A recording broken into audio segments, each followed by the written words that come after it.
Buckle up, because we're merging back into traffic on Radio Nemo's Nemo Nation. By the way, you're going to be on a podcast really soon, an hour and a half of conversation. Yeah. What's that going to be? I don't know. I have no idea. I don't mean the conversation. What podcast? I'll tell you here in a second. Because I want to let you know before you let me know that I'm actually going to be on Baseball and Barbecue podcast tomorrow. Not live. We'll be recording that around 2 o'clock tomorrow afternoon. We made a couple of really good friends. They actually dropped in on the show. Leonard Aberman and Jeff Cohen, who have been doing this for 300 plus episodes. They've had Bobby Valentine on, had Buck Showalter, a number of real big time baseball folks have actually been on their show. They've invited me because I have a little bit of connection to baseball through my grandfather. I love the game, and I also love a lot of barbecue, too. So it's two topics that I can't wait to dig into. And a chance to be on somebody's show where they get to do all the prep, and I just get to kind of shoot my mouth off. Oh, wait, that doesn't change anything. By the way, tomorrow's show, Kevin Lindsay will be dropping in, as he always does, from Maintenance Matters, trucking tributes from Reeds across America. On Highway to Health, guys, we're going to be talking about prostate health. So we want you guys to really pay attention to that. Some real great stuff about Route 66 from Jim Hinckley, and Neil Fisher is going to be joining Lindsay and I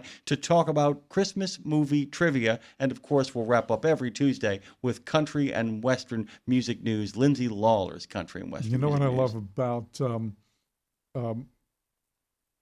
the health show? I forgot the name. Highway to Health. Highway to Health. It pulls no punches. Yeah. It talks about real stuff for real people. Yeah. No snake oils, guys. Yeah, no snake oils. No cutesy stuff. No cutesy stuff, no snake oils. And even when we talk about non-traditional ways of healing, non-traditional ways, and some people who, tell you to only go to prescriptions when it's your last resort and all that kind of stuff, and to only use it as a corrective tool to get back to a health balance. We really begin with, we don't pull any punches. You might not agree with us, and you might scream to the high heavens. We're going to give you all points of view on Highway to Health, especially we care deeply about the bottom line, but also we care about you and your health. And that's why that segment was introduced by Dave and Claire. And it's a remarkable segment that continues, just like Maintenance Matters and just like Tech Talk with TMC and Canada Calling. The Power Play podcast with Bob Nuss. I'll be on that tomorrow. Yeah, I can't wait. It's going to be fun. You get to just kind of... We'll record it tomorrow. Yeah, that's the great thing, too. We don't record stuff. We actually go live. And, for instance, we are live right now on Nemo Nation. We have a new friend of the show, but he's been introduced to us by an old friend. Yeah. So big thanks to Tony Sciarota. Say his name for me, Tony. Tony Sciarota. Sciarota. I always say Sciarota, and it should be not my Sharona. He said, just remember the song, My Sharona. But it's funny because I remember that. Sharota. It's really funny. I keep reminding myself of that. And then I say, does he mean not to or two? And then I realize it's two. Sciarota. Tony Sciarota actually set up our next guest, Dave. I will turn this over to you to welcome our new friend. Although I do have one question that I want to set on the table before you introduce it. What in the hell is hyperlocalism? That's a good question. That's a good question. But introduce our guest first. Well, okay. We have Nick Isasi is going to be joining us now, thanks to Tony, of course. And he's been hanging around for a while. He's done innovative logistics at Time Warner, Leviton, places like that. And now he spends his time sharing lessons that he's learned and some of the things he's implemented at these large corporations. So all of the small guys like us can learn from that, too. Hope I didn't chew that up too much, Nicholas. Good morning. Hey, good morning. Very great to talk to you guys. Well, thank you so much. Yeah, hyperlocalism. And I thought, boy, I did a spell check on that. It ain't in there. If you highlight this on my computer, it just doesn't show up at all. It's like a non-word. But I found out what the word was, and I'm involved in that at the moment. And I'm going to give you my story because the research that I did, 95 or so % of things that are returned have nothing wrong with them. So I'm changing the way I'm watching television, and I decide to go ahead with Roku. So I have a 2010 TV. It's got HDMI, so I plugged in the Roku because I wanted to use the Hulu live TV streaming because everybody says that's the best. Okay, so I get it. The Amazon description says Hulu. The box that it comes in the mail says Hulu, but it doesn't get Hulu because Disney and the people who make Roku are fighting. So I have a perfectly good thing now that I have to return. And that is happening millions of times a day, right? Yeah, it's crazy how often it happens. You know, we've been at this for years, right? At my previous companies that I've worked at, you just get inundated with these returns, and you're just like, there's just got to be a better way. And I think what I experienced, being at some of these corporations, like, you've got a really long list of stuff to do, stuff you choose to do yourself, and maybe some stuff that's given to you to do, right? And sometimes the priorities just sort of, eke down the list a little bit more than you'd like. And often, unfortunately, returns are one of those things until return season comes, and you're like, oh my God, this problem that I was, very cognizant of in January and February last year, are now back. And that's part of what happened with this, because we're hearing from clients like, hey, like, what can we do better? And the time spent on it just isn't there, unfortunately. And to your point, so many of these returns come back that are in new condition or still in the box. And obviously it varies by company. But really, that's been a big portion of our focus, because you spend so much money shipping it there, and then you have to ship it back.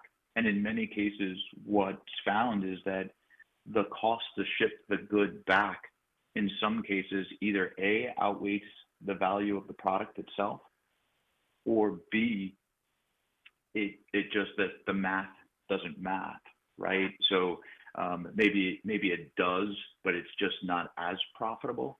And what we find is that being able to keep it in the market that it's in is really the most productive thing. I mean, obviously, I was just listening to your last guest, right? And it does have a lot to do about ESGs and sustainability, even just as much as it relates to cost, because the carbon output put out to deliver those goods and then to return those goods, especially when the cost isn't there and it doesn't make financial sense to return it, it's just a lot of people just go, well, wait a second, if I'm not going to return it, what do I do with it? And that's sort of how hyperlocalism for us was really born. And Tony is great. We've been at the RLA show for years, and he's been a great supporter, and we certainly appreciate him, recommending us to you guys. Listen, dmtrans.com is the place to go to find out more about these guys. And, what's interesting, too, is that you guys did a little in media res there. We got dropped in to the middle of a Roku Hulu story, and then we got a chance to reference back, of course, to what Mike Roth was saying. Inside of there, if people were paying attention, let's get down to brass tacks. Define, as you conceive it, hyperlocalism. So hyperlocalism is breaking the cycle of returning back the return to where it came and keeping it within the market that it was picked up in.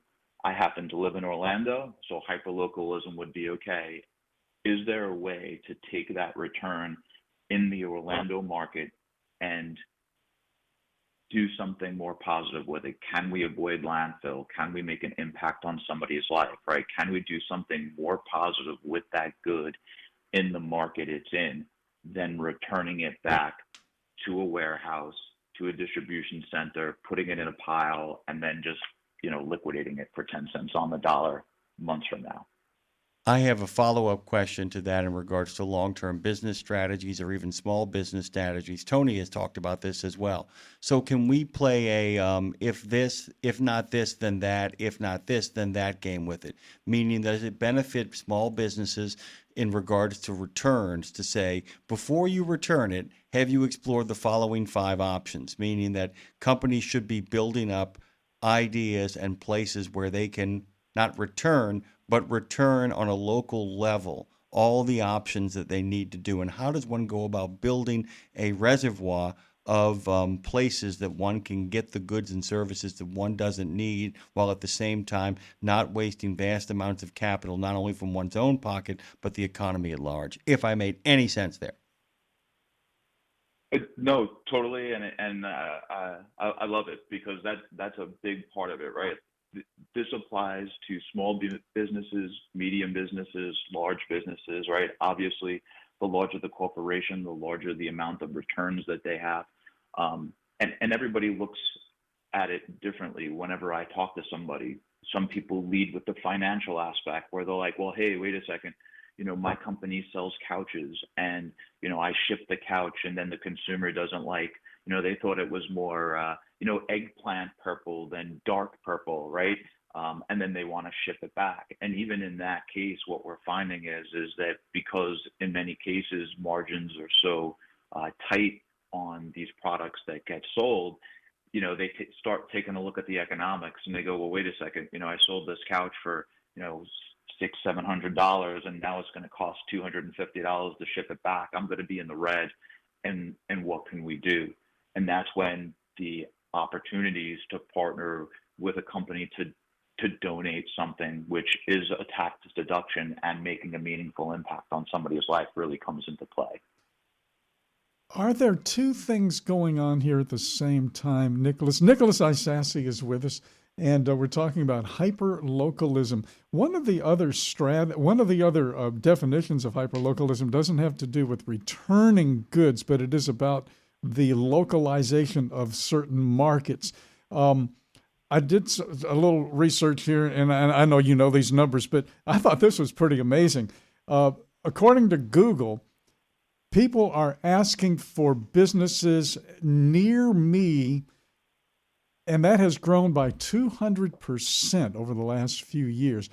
In Nashville, Tennessee, there is a defunct shopping center, which is now a vibrant lifestyle center with a hotel, with restaurants, with medical people, the whole kind of a lifestyle center with condos. I'm seeing the same thing happening here in the New Orleans area. Are people ready to get back to brick and mortar? And that would be local. And is that part and parcel of the goal or the dream maybe of hyperlocalism, to have stuff not only not returned to a distant place and kept in that market for resale, but bringing people back to brick and mortar as a ground base? And I'll ask Jim's questions. Does that make any sense?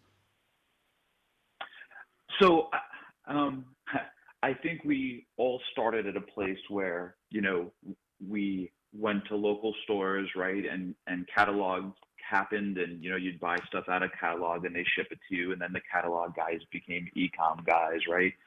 And I don't necessarily know that e-com is ever necessarily going away and we're going to revert all the way back to stores. Oh, no, I wouldn't think that. Yeah. What I think is that, what we see is the big challenge really has a lot to do with e-com, right? And the returns related to e-com. And our feeling is, and leading into what you're talking about stores, like we do envision a point in time where, instead of returning all these e-commerce returns, or, even in some cases, returns from brick and mortar retailers to a DC, this eventuality of what we're hoping is more of localized stores where these can all be returned and resold with different sections of, hey, here's returns from X company or Y company or Z company. The returns, because it is so voluminous, affects profitability, and then in turn, from our perspective, increases the cost of goods that you buy because they need to account for the amount of returns, right? So the more inroads we can make to that, we think would be great. But ultimately, while this is a new concept and only a couple of years old and really still gaining traction, we think that the more momentum it gets, we believe truly that having those type of environments where you can say, hey, there's enough, and this store could be open, we think would be a great thing. This is interesting too, because I'm going to ask you a question. And by the way, take what I'm going to say as a high compliment. Dave loves to say that the future was yesterday. And what he, of course, means is the fact that, let's face it, at the beginning of the 20th century, electric cars had the upper hand over diesel and petromobiles, as it were. But the world changed rather rapidly. It seems like that future just came about 100 years too early. Let me ask you a question. So are we talking about, and I'm going to give you an example, the codification and the streamlining and the bureaucratizing in a positive way of common sense business practice. So I own a produce company. We'll call it Kutcha and Sons, which, by the way, is the name of a very small produce but profitable produce down here in New Orleans. And I was supposed to deliver a whole bunch of tomatoes to Tony Angelo's restaurant. Well, Tony had enough tomatoes. Well, those tomatoes aren't going to go bad in the back of the truck. I get on the phone and I say, hey, I'm going to call up Venetia's. And I know Venetia's is always looking for them. Rather than let these things rot on the dock or rot in the back of the truck, I'm calling up my friend. I'm saying, look, I'm going to give you 75 cents on the dollar. I got to get these off my hands. And by the way, the answer might be, no, Jimmy, that's not it. Are we talking about, that's the kind of thing that small business owners do. New Orleans, by the way, is infamous because of it has become the buyer of last resort for booze. That if you have an extra load of booze, it's like, well, we'll just give it to New Orleans. Pat O'Brien's will burn through it. Is that what we're talking about here? That old school sort of getting on the phone, making a deal, hustling. And what you guys are talking about here is there a way that we can teach more people this? And is there a way that we can give people an actual functioning system that allows them to have more than just a Rolodex and a fast and furious guy trying to let things spoil or end up in a landfill? To a certain extent, yes, right? I think there was no great solution for returns, and the default has sort of become, I shipped it out from my location in Atlanta, it went to California, and I guess I'm just going to ship it back to Atlanta, and I'm going to put it in my warehouse. And then in one point in time, when I get a really big pile of it, I don't know what to do other than call a liquidator. And then I just have to not like making that call and getting 10 cents on the dollar and selling all my stuff, right? And that's the process that we're trying to help people disrupt. Instead of saying, hey, just follow the same old axiom of ship it out, return it back to whence it came, and then, oh, by the way, we're not going to give you a lot for it. How do you disrupt that and help companies become more profitable, impact more people's lives to make a difference? And that's why we're trying to give people the tools to say, hey, instead of spending $25 to ship your $5 product back, you could donate it here. You could donate it here. Here's where it's going to make a difference. And you're saving logistics costs. You're helping people. You're reducing ESGs and doing a lot of positive. And it doesn't mean that applies to 100% of the goods that somebody sells, because there's going to be plenty of stuff that doesn't fit that mold. But I think today we see all too often that the volume of returns are just so massive that it's really hard to say, wow, this 80% of stuff I shouldn't do anything to get back to me, because I should really only be focusing on this 20% that really makes sense. Nicholas Isasi is with us. Nicholas, there's an old comic strip called Pogo back in the 50s, and there was a guy who said, we have met the enemy, and he is us.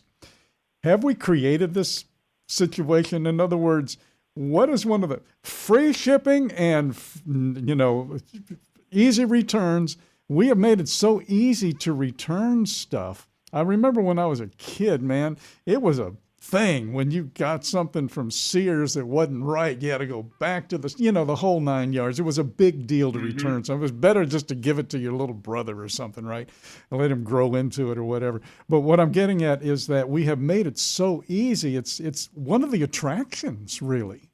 Well, if I don't like it, I'll just return it. And whoa, that's billions and billions of dollars in business every year. Yeah, it is definitely we are our own worst enemy, right? Because on the one hand, we want corporations to do better, to be smarter and more caring about the environment and, doing good and helping people out.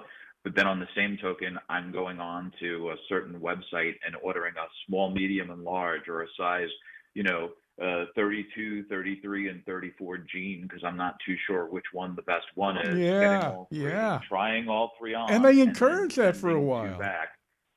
Yeah, and it's crazy how much it happens, and we just see so much of it. And even with a lot of returns, sometimes when it comes to electronics. Earlier in the conversation, you mentioned that a lot of this product is good, and that's actually 100% correct, right? Because when we get returns, what we tend to see is, it's especially on the electronic side, like it's just missing the manual. It's somebody took the batteries out, and it just needs a little bit of love to get back to a condition that, yeah, you know what, maybe it'll never be sold as new again, but man, oh man, it could be sold as like new and increase that value. So I don't necessarily think that many e-commerce companies are going to change the ease at which it happens. Okay. I think Yeah, that yeah, there's no, just that ways would be to be shooting yeah. yourself. Not in the foot, but in the head. Yeah. So so this kind of sets up a really great future, because in regards to what I'm hearing, I go back to my friends that with the tomatoes, which of course is a good example because it's not a good example. But the idea that it's like, so I say to myself, I can let these go bad, or I can sell them to my other friends at Venetia's for 75 cents on the dollar, but they don't need all of them. I can take part of them and make a donation to Bridge House or Ozanam Inn to make sure that they have food for their thing. And then you have 3 or 4 options that it becomes what you guys are talking about. It's not a matter of one solution fits all, but it's a series of different solutions and options. And it really, at the end of the day, there's a really human factor at play here, which is, Dave talked about that Google search, but about reconnecting with your community, about finding out all of the places inside your community that might be open to doing hyper-local business with you and creating more connections on the ground, as opposed to, we've gotten so obsessed with being able to communicate all across the globe. Magazine Street in New Orleans is a hyper-local mecca. Yeah, I mean, and that's really what, there's a human factor to this at play, that is really about, not the goal, but the unintended consequence is reconnecting with your neighbors to a large degree, and business associates. Yeah, 100%. And, my team that I work with and a lot of people we know, and Tony will chuckle when he hears this, I always talk about crawl, walk, run, right? And we all want to do big things and make a big difference, but you really just have to crawl first, right? You just really need to take that small step. And what we encourage people to do is exactly what you're saying, which is, hey, take a look at where you're selling, where you're shipping, where your returns are, and just pick one market and see if you can make a difference, right? And see what the local charity is, or see, if there's a company that recycles. There are ways to do it that, returns can be so overwhelming because there are so many of them. Starting in January, it's going to be massive, right? The holidays are here. Everybody's getting gifts. Everybody's going to smile and go, oh, thank you, and try it on, and it's not going to fit, or it's not going to be the right color, and that epic amount of returns is going to happen. But it doesn't take big things to make a difference, right? You just need to get to that crawl phase and reach out to some local businesses, and they're going to appreciate it. And every single call that we make, even if we make 1 or 2 donations to a local organization, the difference that they tell us that make in somebody's life, or even just recycling it and, not, knowing that it's not winding up in landfill, it just makes a huge amount of difference. I'm going to break your heart, guys. We have an active chat during this show, Nick, and one of the things that somebody said was, I had a load of new mini motorcycles shipped with bad batteries that was sent to the crusher because it was cheaper than getting replacements. Also, for years, Walmart had been sending return merchandise to be recycled rather than send it back to the manufacturer. because of the cost. And what you guys are doing is the beginning of the conversation. What else? What else can be done? We're asking people to think locally and also think creatively, correct? Yes, and I hear what you're saying about those bikes. What we realized when DM first started getting into this, and we say, how do we help solve this, right? We recognize that we can't do it alone. So we are very fortunate to partner with companies like PRC and Recycled GX, where together we're truly acting as partners. And it's not like, oh, hey, this is my little fiefdom or this is my little fiefdom. We sit and we talk and we work collaboratively to say, hey, how can we help people? And sometimes, too often, companies don't recognize that there is an option for them. We talk to people sometimes and we hear those stories. Oh, I got rid of a truckload of this. I didn't know that there was an opportunity. And there are skill sets and people and companies out there that can do those kind of things. They can swap the battery out. They can relabel something. And we're just trying to make it more well-known so people know that there are more options out there for themselves other than just, unfortunately, having to get rid of some of these items sometimes. DMtrans.com. When they're not solving logistics issues, they're tirelessly learning everything they can about logistics. Head on over to DMtrans.com. Find out about what Nick and his friends over there are cooking up. You are welcome back anytime. Can't wait to hear. Anytime you want to drop in and tell us a new solution or a new idea that people can actually act upon, or any way that you can help people out by them going to DMtrans.com, drop on back in. We'd love to have you. Guys, genuinely appreciate you having me on this morning. It was exciting and would love to touch base and after the return season and give you a couple of lessons, new lessons that we learned. We are looking forward to it. Thank you, sir. Nicholas, thank you. Nicholas Isasi.